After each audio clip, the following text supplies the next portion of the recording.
Welcome everyone to our Wellness Wednesday session.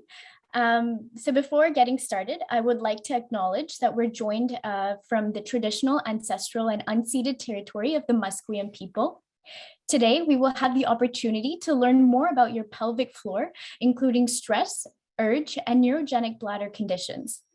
Today, we're joined by Pat Lieblich, an expert in women's health physiotherapist specializing in rehabilitation of the pelvic floor and the management of urinary incontinence.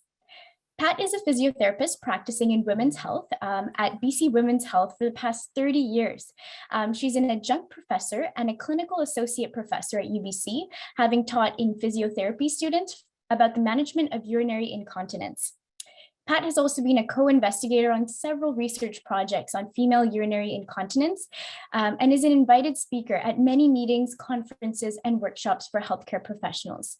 We're extremely delighted to have Pat speak at our session today. If you have any questions related to our presentation at any time, please feel free to place them in the chat. However, if you have any personal questions, I would really request that you please refer them to your healthcare professional and leave the chat box for any questions you have related to the presentation. Without further ado, I will pass the mic on to Pat. Good afternoon, I guess it's 12 now. It's nice to be able to present to you. As Anjali said, I've been working in this area of practice for a very long time, and I've seen pretty much most conditions that you'd be able to see. So I'm going to talk about, first of all, what incontinence is, and it's any involuntary loss of urine or stool. So sometimes people will say to me, well, I just leak a little bit when I sneeze or cough. That's not really incontinence. And it is. Any kind of loss is considered incontinence. And is this a common problem? Well, 1 in 3 women throughout their lifespan will have a problem with incontinence, 1 in 6 men, and over the age of 70, it's 1 out of 2. So it's a very common problem. Is it normal? No. Sometimes physicians will say, well, you know, this is normal at your age, what can you expect? But this is never a normal problem. So why is it important to manage this? Well, it's important for your quality of life. Nobody enjoys having wet underwear, wet pads on. This is not the way they want to be able to do things. And also it impedes their ability to be able to exercise sometimes. So sometimes the first thing that starts to go is exercise. Well, I can't run because I leak, or I can't go out for a walk with friends because I have to find the bathroom all the time, and that's not always possible. And so they start avoiding social situations. And I've heard a lot of people say to me, I can't go to the theater anymore. This is pre-COVID, of course, because they couldn't line up in the washrooms because the lines were too long and they wouldn't be able to make it. And it's important to manage incontinence as we age. First of all, to prevent falls. So research has shown that falls is the #1 reason for urinary incontinence is the #1 reason for falls. So people are rushing to the toilet and they are at risk of falling. Then they're also at greater risk of having fractures. To help people stay at home. So as people are aging and they may need to have home care, if the incontinence becomes too severe, then maybe the caregivers don't want to deal with that. And so they're more likely to be placed in a home. To prevent skin breakdown. So wet pads against the skin, and especially if the skin is thin, it can really start to get rashy and red and often leads to infections as well as urinary tract infections. So the different types of incontinence, there's stress incontinence, and I'll go through all of these in a minute. There's urge incontinence, and that becomes more common as we age. There's functional incontinence, and that's when a person normally is not incontinent, but they can't get to the bathroom on time. So they are dependent on somebody helping them get there, or the bathroom is too far for them to reach. There's overflow incontinence, and that is when the person may have an enlarged prostate and can block the urethra, which is the tube leading from the bladder. And so if it's blocked a little bit, then the urine can't come out fully. And so the bladder keeps overfilling and then can lead to leakage. It can also happen with prolapse, a severe prolapse, where maybe the bladder is down or the uterus is down and blocking the urethra. And then there's a mixed incontinence, which is a combination of stress and urge incontinence.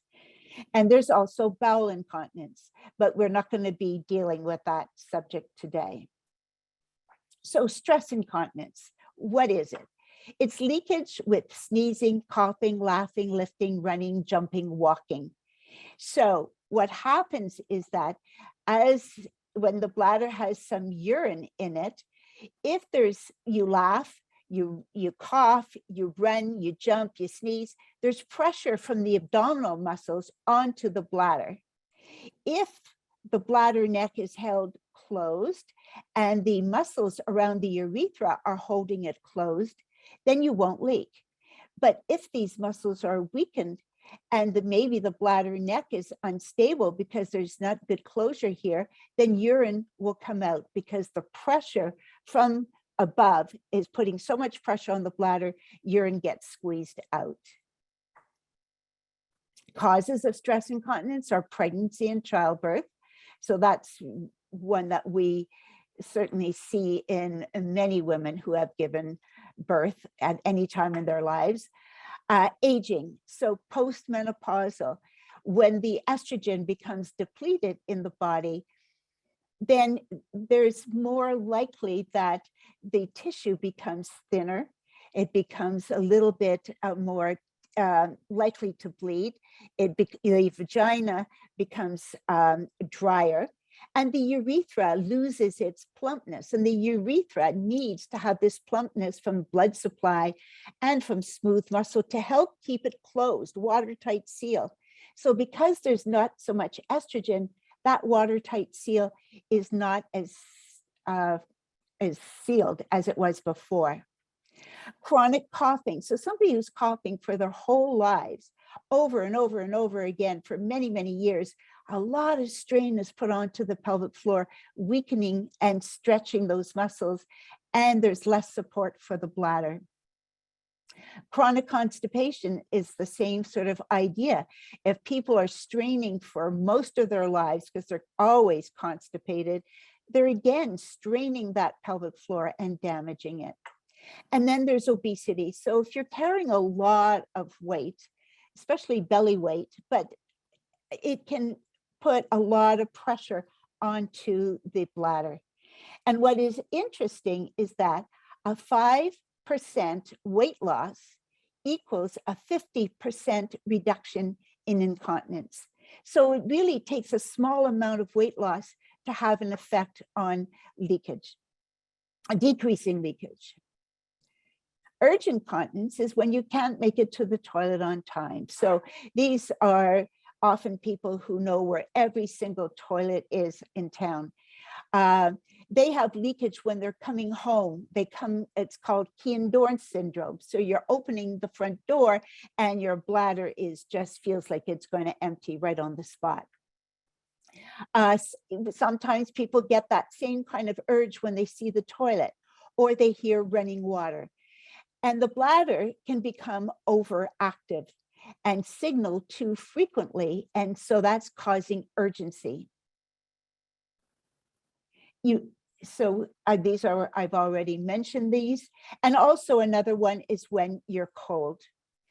Or what people will feel an urge often when they've been sitting for quite a while. Maybe you're sitting watching TV, or maybe you're sitting at the computer and you go to stand up and suddenly there's this urge, the strong urge, and sometimes leakage with it. So causes of urge incontinence. Right at the top of the list are bladder irritants, and we'll go through the list again of bladder irritants, but things like coffee, tea, alcohol, acidic foods, too many acidic juices, and spicy foods, chocolate. These can all be bladder irritants. Certain medications, so if you're on a water pill or a diuretic, this can increase your urge to go to the bathroom significantly. And so that is one that is very much harder to control because of the medication.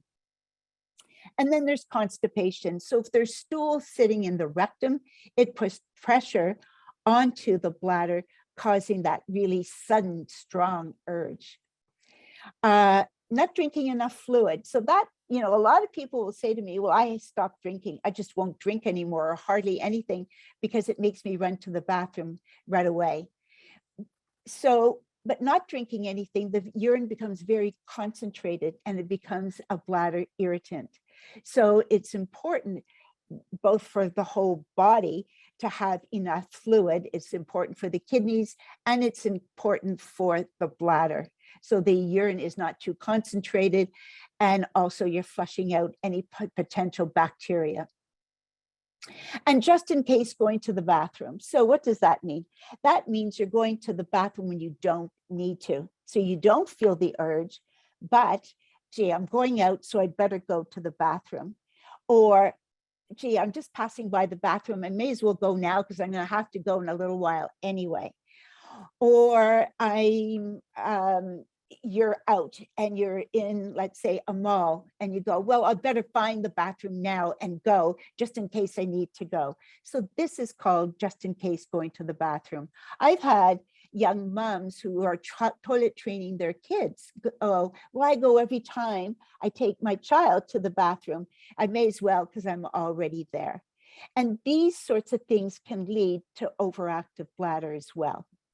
And then there are neurological conditions such as MS, Parkinson's, stroke, spinal cord injuries, neuropathies from diabetes. So these kind of neurological conditions can definitely lead to incontinence.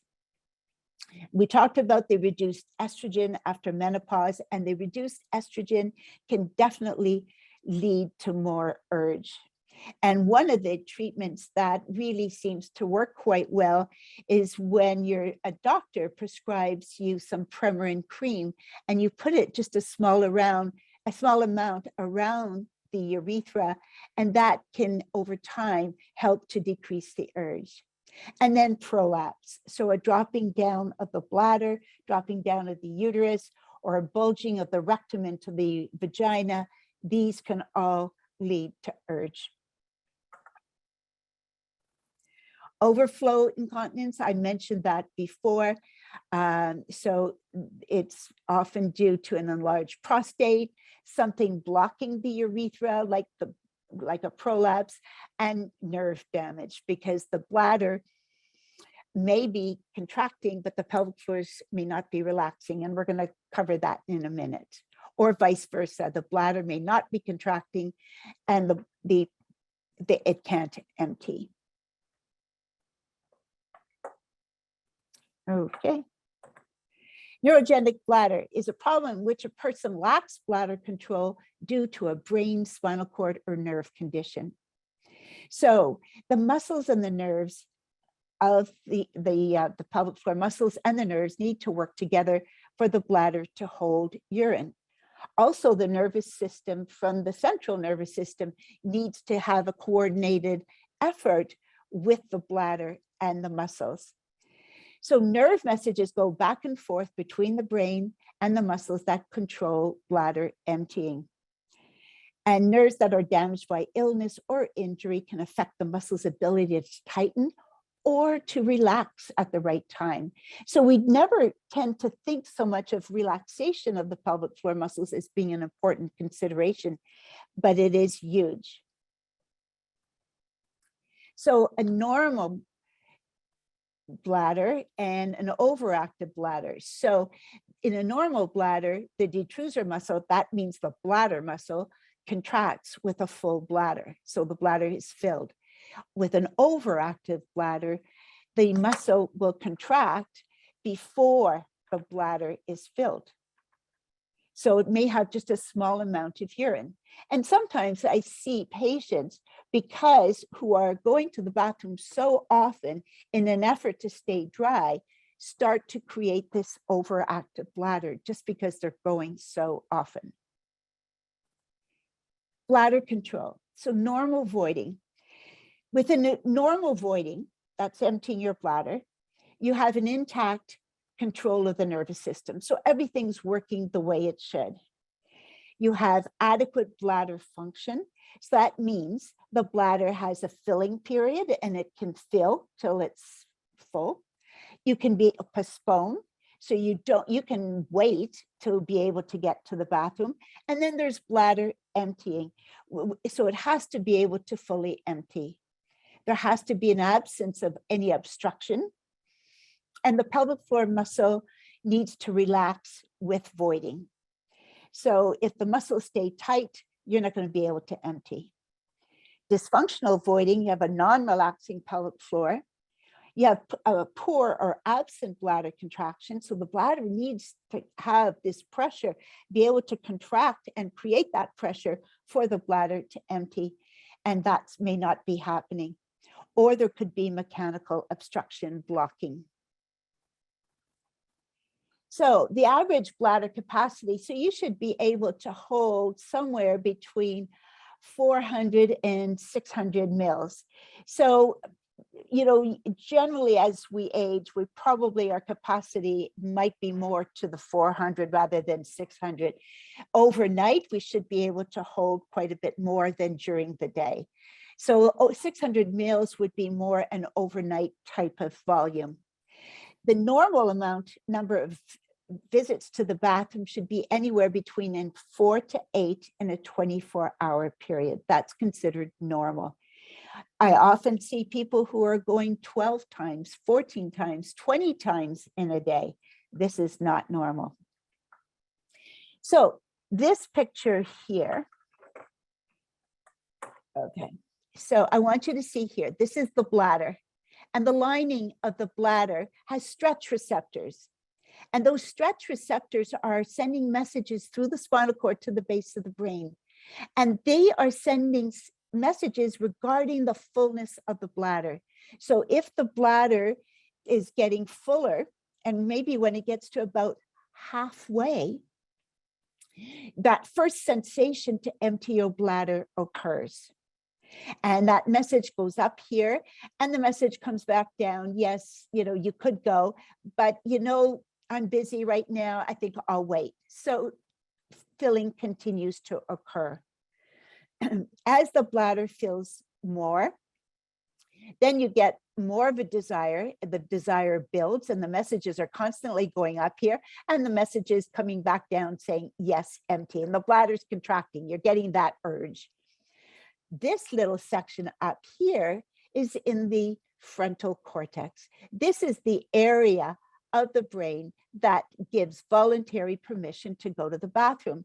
So if you say, no, I'm not going to go right now, this part of the brain overrides this and it tells the bladder to calm down again and keep filling.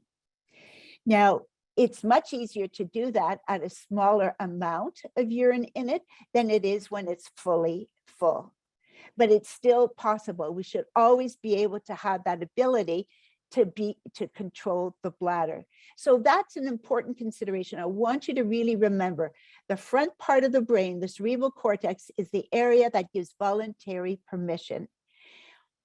What happens down here is you've got your pelvic floor muscles, you've got your sphincter keeping the urethra closed. And this will stay closed as long as the filling continues. And as long as this part of the brain says no. Once this part of the brain says, yes, it's time to empty, this bladder starts to contract and the urethra and the muscles open and urine passes. I hope this was fairly clear. Okay. So symptoms of overactive bladder: having to urinate too often in small amounts, more than 8 times in 24 hours. You have problems emptying all the urine from your bladder, and you have loss of bladder control. Waking up during the night to urinate much more than usual, which is called nocturia. So Under the age of 60, getting up once is considered normal. Over the age of 60, twice is considered normal. If you're getting up 3, 4, 5 times a night, you're not getting very much sleep, and this is not normal. Symptoms of underactive bladder may include full bladder and possibly urine leakage because the bladder is so full. The inability to feel that the bladder is full, and problems starting to urinate or empty all the urine from the bladder. And you can get urinary retention. So possible complications of neurogenic bladder, you've got constant urine leakage that can cause skin to break down and lead to pressure sores. Kidney damage if the bladder becomes too full, causing pressure to build up in the tubes, leading to the kidneys and the kidneys into the kidneys themselves, and urinary tract infections. So you can either get retention or you can get this constant leak. So when to contact a medical profession? When you're unable to empty your bladder at all, and you have signs of a bladder infection. You have fever, you have burning when you urinate, frequent urination. But keep in mind that as we get older, we don't always have that burning or feeling that you have a urinary tract infection. And sometimes you have more the feeling of not feeling well and fever. And sometimes it has just an overall body effect. And if that's the case, you really want to contact your doctor. And you're maybe only urinating very small amounts frequently. So you're never fully emptying your bladder. So you want to exercise to strengthen your pelvic floor muscles, or you want to train those muscles how to relax so that your bladder can empty. You want to keep a diary of when you urinate, and I'll show you one in a minute. Techniques to manage your bladder. So we're going to talk about that also, how to calm the bladder down. Recognize the symptoms of urinary tract infection. It can also be low back pain on one side. It can be lower discomfort into the bladder itself, more frequent need to urinate. Cranberry tablets may help to prevent UTIs, urinary tract infections. Some people may need to use a catheter. So these are people who have a neurogenic bladder that will not empty. So sometimes they can do in and out catheterization, or they have an indwelling catheter. And medications may be prescribed to relax the bladder. So bladder irritants, they're foods and beverages and medications that can irritate the bladder. And an irritable bladder is more likely to cause a strong urge to leak. You want to avoid irritants before any physical activity. So I get a lot of people saying to me, they go out for their run first thing in the morning after their coffee. And so they leak. And they find, and part of that may be certainly weak pelvic floor muscles, stress incontinence, but it also may be that the bladder is more irritable because of the coffee they had. So I always recommend to them not to have any caffeine before exercise. Water is your best drink. So because it doesn't irritate the bladder in any way. But I can't tell you the number of people who say to me, as soon as I drink a glass of water, I'm in the bathroom within minutes. And that's because people chug a whole glass of water down. And a lot of people tell me, well, I don't really love the taste of water, so I just chug it all down. So I get my water in. And that is the reason why they feel full really so much sooner. So sip your water. So I keep my water in my cup here at work, and I'm constantly sipping it throughout the day. And when I finish that cup, I refill it again. That way the body can make use of the water, but it's not going directly to the bladder so quickly. So bladder irritants, as I mentioned before, tea and coffee is always at the top of the list. Carbonated beverages is another big one here. So carbonated beverages, tomatoes and acidic fruits can be very irritating to the bladder. So there's a whole list of different acidic fruits, obviously citrus fruits, pineapple, peaches, strawberries, grapes. These are all types of acidic fruits. Not all of these are going to bother you. Some of them will, and you'll start to recognize when they do. And so you want to pay attention. Oh, I have more urge today. Why is that? Did I eat something I shouldn't have? Did I have a lot of spicy food? Or did I have a bunch of chocolate? Or artificial sweeteners, maybe in a Diet Coke or something. So Diet Coke or Diet Pepsi is probably the worst thing you can drink because it's got the caffeine, the carbonation, and the artificial sweeteners. So you've got 3 bladder irritants in one. So urge control, how do we calm the urge down? So you want to stop moving. You want to sit down and tighten your muscle. So when I'm teaching my patients urge control, the first thing I say to them, you can't keep rushing to the toilet. As soon as you're rushing to the toilet, the bladder will contract and you're jiggling the bladder, it's much more likely to leak. It's much harder to tighten your pelvic floor muscles when you're rushing to the toilet. So stop, don't move, tighten your pelvic floor muscles right away. Get control and distract your brain. So as she's saying here, instead of mind over matter, it's now mind over bladder. You're really trying to get control over that bladder. And I keep encouraging people to really think of this as I'm in control, not the bladder. And people who have overactive bladder often find that the bladder is running their lives and you need to take that control back. And it is doable, even if you have a neurological condition. It means that you may not get the full control you hope to get, but you certainly can get quite a bit better. And you want to distract yourself. So while you're waiting for that urge to calm down, because the urge will calm down, the urge is like a wave. It has a beginning, it peaks and it eases off. It's at the peak of the urge that you feel, oh, I got to get there right now. But if you just calm yourself down and say, no, I'm in control, stop it, bladder, calm down. Remember that image I showed you of the brain and the spinal cord leading to the bladder and that little spot in the brain, that's what you're activating at that moment. You're activating the, no, I'm not going to the bathroom. You want to use positive self-talk. I hear it all the time. I know I can't hold it. I know I'm going to leak. I'm not going to be able to do it. The minute, excuse me, the minute you do that, that message is coming from the brain to the bladder telling you you're not in control. So you only give yourself positive messages. I'm not going to leak. The more you mean it, the tighter you're going to try to hold on to those muscles. I'm in control. The bladder starts to calm down. Tell the bladder to stop it, and it will. Maybe it'll take 5 seconds for the bladder to come down. Sometimes it takes 35 or 50 seconds, but it will start to calm down. So, urge control techniques.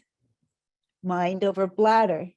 Do a short hold-em. So we'll talk about the exercise in a minute. A hold-em is just when you tighten your pelvic floor muscles. You tighten, you hold, as if to stop the flow of urine, or as if to stop gas from coming out or a bowel movement. You're going to stop and sit. Pressure on the perineum helps to calm that whole area down. Minimal fluids after dinner. So if you're getting up several times at night, you know, it's not the time of the day to start getting in the water you didn't drink all day long. Sometimes people say, oh, I never got my water in today, so I drink it all after dinner. And then they're up half the night going to the bathroom.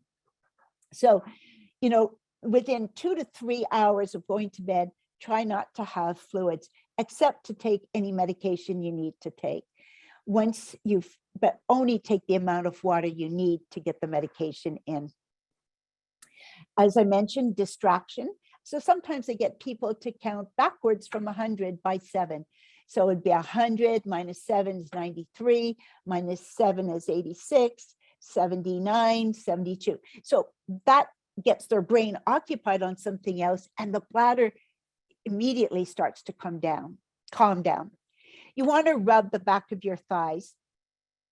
It will activate the sacral micturition area. It will activate the pelvic nerves that send messages to the bladder, telling the bladder to calm down. You want to avoid irritants, like we mentioned, and always remember, when the urge comes down, walk, don't run to the toilet. So reducing urgency, minimize evening fluids. So meds are those that increase urgency. So you want to try to avoid anything like if you take a medication that has caffeine in it, and those that decrease urgency. So there are certain medications your doctor can prescribe to you that help to calm the bladder down.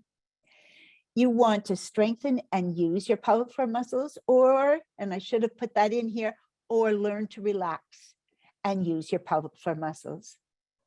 Vaginal estrogen cream, which I mentioned before, that can help with the urge. You want to regularly, if you're wearing pads, you want to regularly check your skin. And you might want to get a barrier cream as well that helps to protect against any kind of a rash in the area.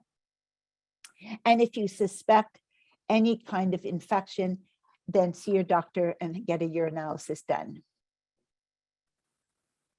Some people may need to go at regular intervals, even if they don't feel an urge. So they may need, so I currently have a patient who has a neurological issue, and so she's just literally emptying her bladder in her diaper all the time. So we are starting to work on timed voiding. So seeing if she can maybe go to the bathroom every single hour during the day and evening before she goes to sleep, and see if there's less urine then to be leaking into the bladder. And then we're going to work on pelvic floor retraining. Bladder diary gives you information about how frequently you go to the bathroom, when leakage occurs, and how, excuse me, can help retrain your bladder.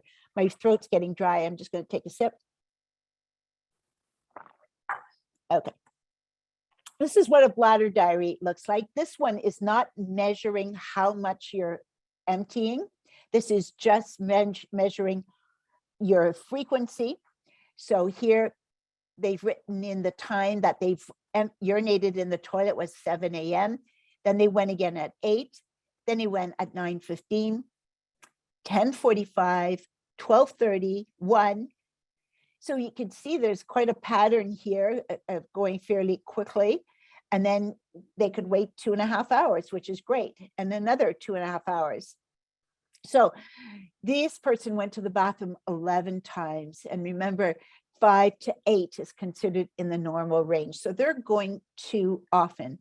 What do you think might be contributing to going more often here? Do you think it might be the coffee and tea? It's certainly. So coffee is a really powerful, and so can tea be a powerful diuretic, but also especially a bladder irritant.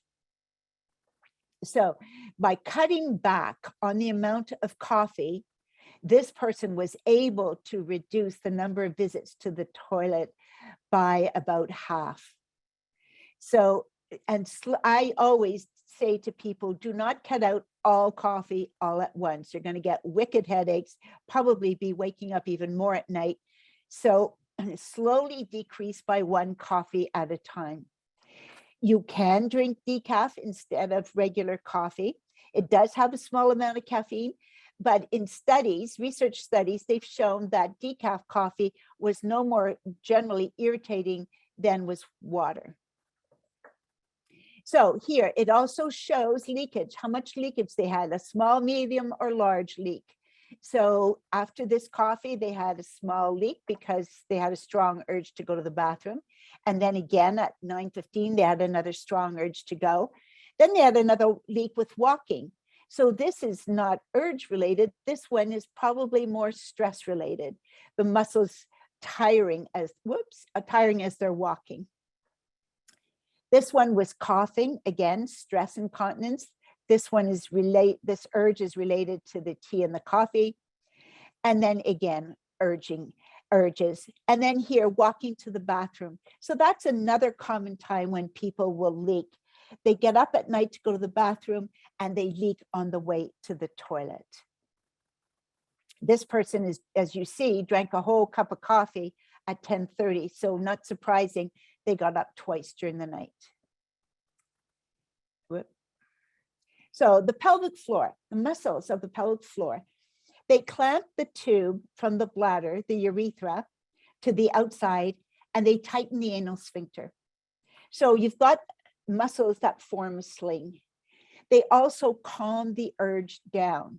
So you have an urge to go to the bathroom and you tighten your pelvic floor muscles, it sends a reflex message to the bladder telling the bladder to calm down. So our bladders are controlled by many reflex loops, and that is one of them. Another reflex loop is when you tighten your pelvic, when you go to sneeze or cough, the pelvic floor muscles should automatically start to tighten. Unfortunately, as we age or after having children, either those muscles are not turning on at the right time or it's too slow. By the time the muscles tighten, the leak has occurred. And it also improves bladder, uterus, and rectal support. So we've got two pelvic floors here, one male and one female. And as you can see, the muscle arrangement looks very similar in both. The reason why men tend to have more incontinence as the age after the age of 60 or so is because it's prostate related. They've got a longer urethra than women do. Women have a much shorter one. Women also have this natural area of herniation, which is called the vagina. So the bladder can bulge into the vagina more. So, but the muscles that we strengthen, both in the male and in the female, are the same kind of muscles.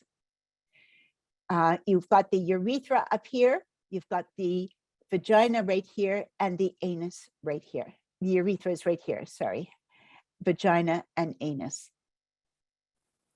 So in side view, so if I cut me in half this way, just behind the pubic bone here is your bladder with the urethra, the uterus with the vagina, and the rectum and the anus here. And the pelvic floor muscles form a sling from the pubic bone all the way to the tailbone, right around here.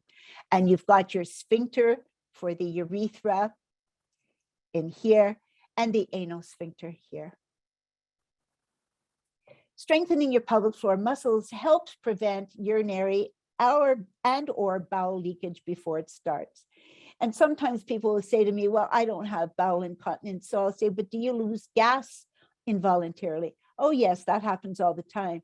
That's also part of incontinence.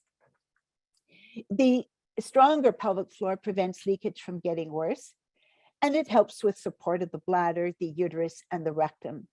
And it helps calm the bladder down, as I mentioned.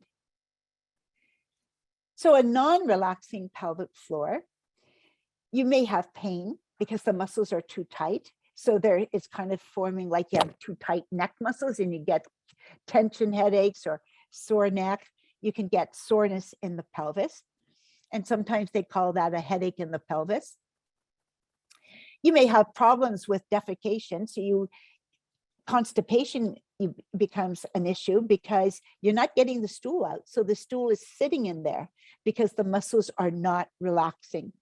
And you'll also have trouble getting the urine out. So sometimes I always check my patients post-void residual to see, are they fully emptying their bladders every time? And you can also have problems with sexual function because if the muscles are too tight, it can cause pain and inability to be able to have penetration. So these all require relaxation and coordination of pelvic floor muscles with the urinary and anal sphincters. So finding your pelvic floor muscles, you want to try and stop the flow of urine. Do not do this as an exercise, okay? Sometimes people are told, oh, just do this as an exercise. Stop and start the flow of urine. Do not. Sometimes the urination won't get started again. You may get residual urine. You may lead to infection. Do not do that. But you can try holding back gas. You can try sitting on a firm chair with a rolled towel between your legs. So what I mean by that is you take a towel, you roll it up, and then you put it vertically between your legs, and you sit on that. And that basically helps you get more pressure on the perineum, and you will have more sensation, because if the muscles are weak and they're kind of saggy a little bit, then by pushing them up a little bit, you'll feel them better.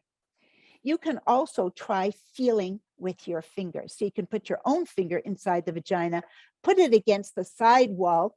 So it's kind of like this, or it's kind of like this. And if you bring your thumb and your little finger together, you can actually feel what a pelvic floor muscle contraction would feel like.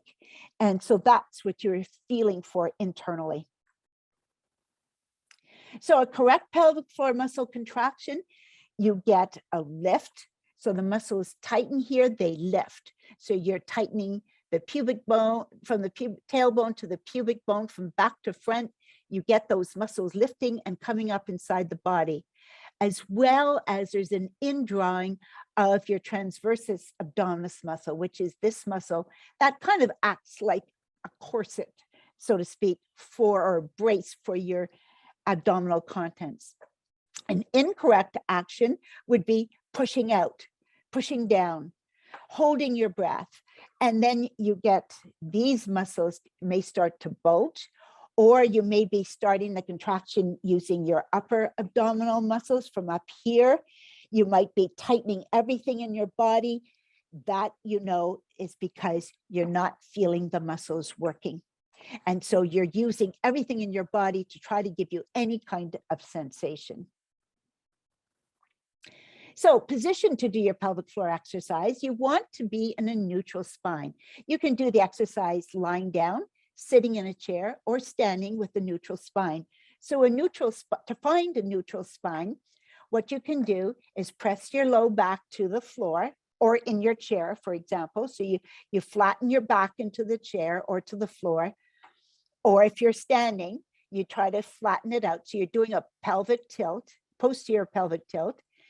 Then you can try going anteriorly, anterior pelvic tilt. So you're trying to increase the curve here. And then you find the neutral. So you just rest back and you should have a nice gentle curve. And that goes either for sitting or for standing. You don't want to be too arched, too flat. You don't want to be slouching. You don't want to have that real thoracic spine curvature. You want to have that a neutral in all aspects of your spine. Two kinds of muscle fiber we're going to be working on: the quick ones, the ones to stop leakage with sneezing and coughing, and the slow ones, or endurance fibers, to keep you dry all day long. So we've given them some cutesy names. I call the fast ones speedums because they're speedy, and the hold'ems is self-evident. You're going to be holding. So the speedums, you tighten quickly and strongly and then fully let go. So I would like, if you're all wanting to try this with me. So we're going to try to do 10 of these in a row. So you're going to tighten rectally first. So tighten as if to stop a bowel movement and let go. Tighten as if to stop a bowel movement and let go. Tighten to stop a bowel movement, let go. Tighten to stop a bowel movement, let go. Tighten to stop a bowel movement, let go. And again, let go. This time, I want you to tighten as if to prevent any urine from coming out. And you might even lean forward in your chair a little bit, and you'll feel more around the urethra that way. So tighten in the front and let go.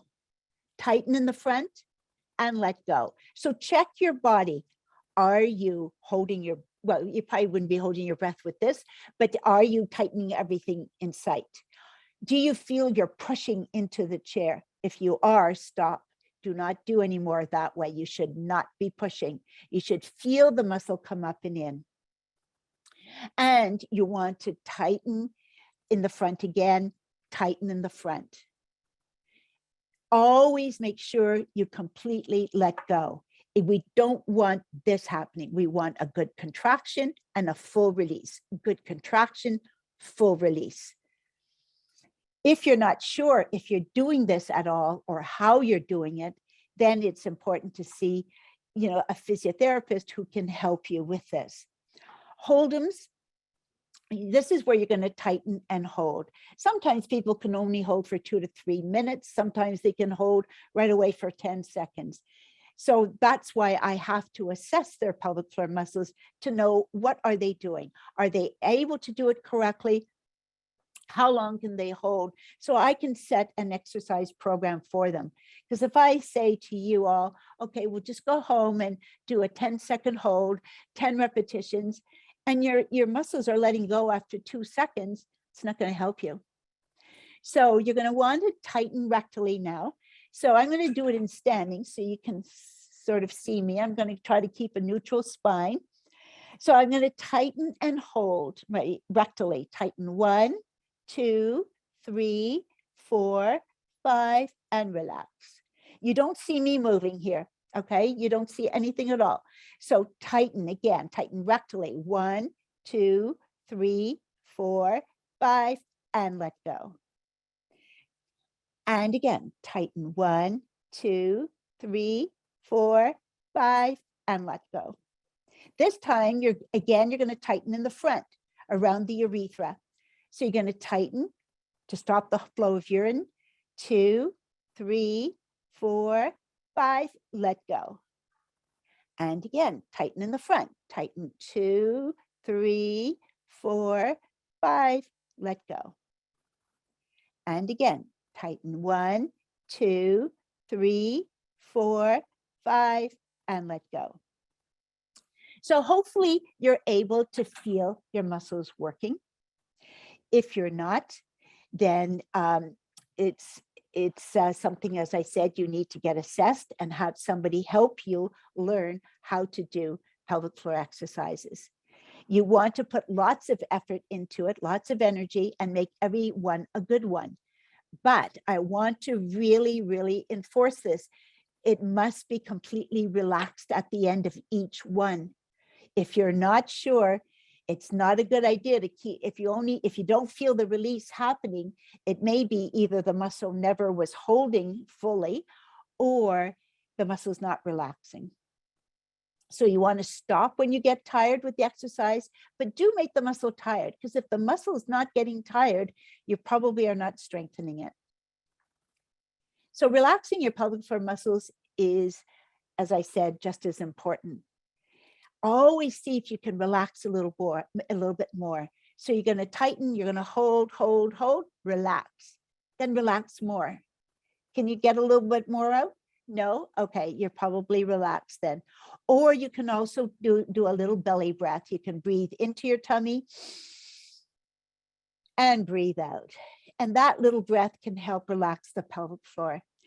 You cannot strengthen an already too tight pelvic floor muscle. So use your muscles to settle an urge. Every time you get an urge, tighten to prevent heaviness in your pelvic floor if you feel heaviness from prolapse. The knack is when we tighten our pelvic floor muscles with coughing, sneezing, laughing, lifting, getting out of bed, standing up from a chair or car, walking downstairs, or any time you feel you need them to prevent leakage. So you tighten, you hold, and let go. You tighten, you hold, then let go. So you want to hold through the sneeze and cough. Good bladder habits. Empty the bladder every 2 to 4 hours. This is considered normal in the daytime and once at night or up to 2 times over the age of 65. Reduce just in case going to the bathroom. So, if it's not necessary, don't go. If you're going out for a long walk, sure, go. But if you're going to a friend's house and they have a bathroom, then you don't need to go just in case. Sip 6 to 8 glasses of fluid per day, decrease bladder irritants. Some people, 8 glasses may be too much. So we talk about what their ability is. And I say fluid, and I'm not saying specifically water, because you might be getting milk in your cereal, you might be drinking soup, you might be having other fluids. So you don't have to add 8 glasses of water on top of that. Water is though best. And so don't gulp down full glasses and minimize evening fluids. So to summarize, knowing what to do, knowing what's going on with your bladder is half the battle. Really understanding how the urge works and how to manage the urge is very important. Behavioral techniques, so learning how to manage your bladder better, teaching it how to calm down, using your muscles to prevent leakage. Bladder retraining, so if you're going too often, if you're going to the bathroom, let's say every hour or even less, then I slowly add 15 minutes to a person's length of time. So I'll say, okay, I see you can hold for an hour. Do you think you might be able to hold for an hour and 10 minutes? So if you can hold for an hour and 10 minutes for several days, then we can increase that. Dietary changes, if you're having too much bladder irritants, urge control techniques that we went through, and pelvic floor muscle re-education. Okay, so don't just live with it. There's something you can do about it. Get help. See, check with a healthcare professional if you have some of those neurological things that are going on. See a physiotherapist in your community or somewhere close to where you live. The Physiotherapy Association of BC has Find a Physio, and you could put in women's health physio or continence, pelvic floor physio. And my clinic is always available, which is BC Women's Health Center. There's also the Bladder Care Center at UBC. There you need to be referred to a urologist first to be able to see the physiotherapist. So that is the end of my presentation, and I don't know if there are any questions. Thank you so much for your insightful presentation. So we do have some questions in the chat. So first off, can you share any pros and cons on Botox for the bladder? Yes. Well, no. I know people who've had Botox, and that is for people who have such severe urge and nothing else is working for them. It has really helped them. But the person has to be very well selected because they don't want to put them into retention. So this is a question more, though, for your urologist. The urologist would be the best one to talk to about this. Thank you for that.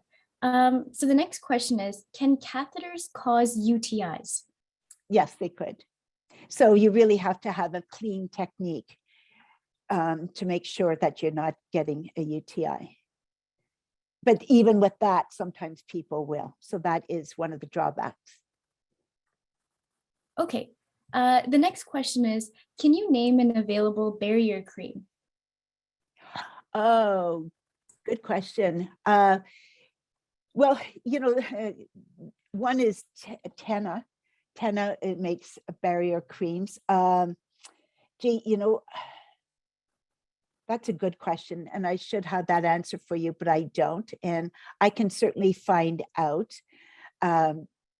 If the local pharmacy usually has some of those, if they don't, places like Lancaster Pharmacy or McDonald's Pharmacy definitely do. Perfect. I think the last question is, do you need a referral to come to your clinic? No. So I can give you the number. I can say the number now. It's 604, if anybody has a pen, 875-3137 to make an appointment.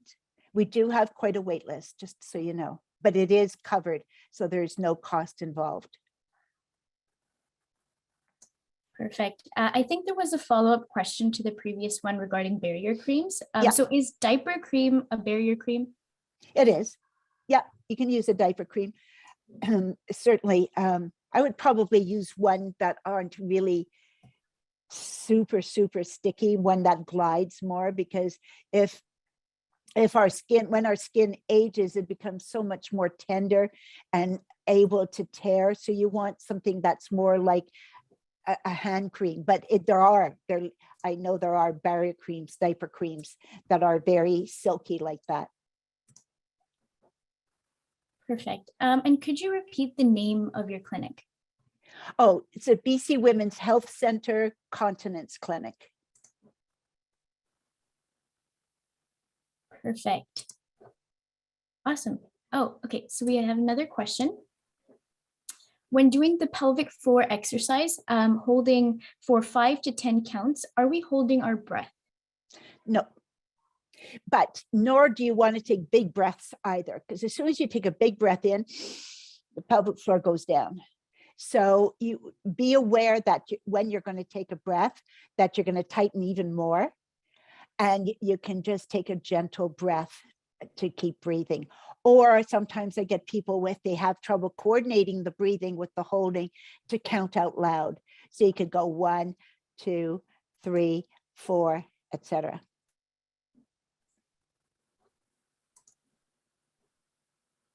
Any further questions? Yes, I think we have another question. Is vaginitis connected to urinary incontinence or prolapses? No, vaginitis, well, that's a hard one. Yes and no. Certainly, vaginitis is often created by withdrawal of estrogen. So there's not enough estrogen. So the area becomes very inflamed. Because that area is inflamed, the likelihood that the urethra is as well. So that's where estrogen cream can really help with that. And again, with prolapse, it can certainly have an effect, not the vaginitis itself, but the reason for the vaginitis, which is low estrogen levels. And for urinary tract infections, was that one of them, or incontinence? Incontinence, I think, was yes. And so, yes, because if the urethra is affected, you can certainly have more incontinence. Perfect. So I think those were all of the questions. And as we reach the end of the hour, I would like to conclude this presentation. Thank you everyone for joining today. So the next Wellness Wednesday is in April, and we will have expression and creation for brain health. So I look forward to seeing everyone there. So all of this information will be available and will be recorded, and will be available in the next 5 working days on our website. So thank you, everyone, and we'll see you next month.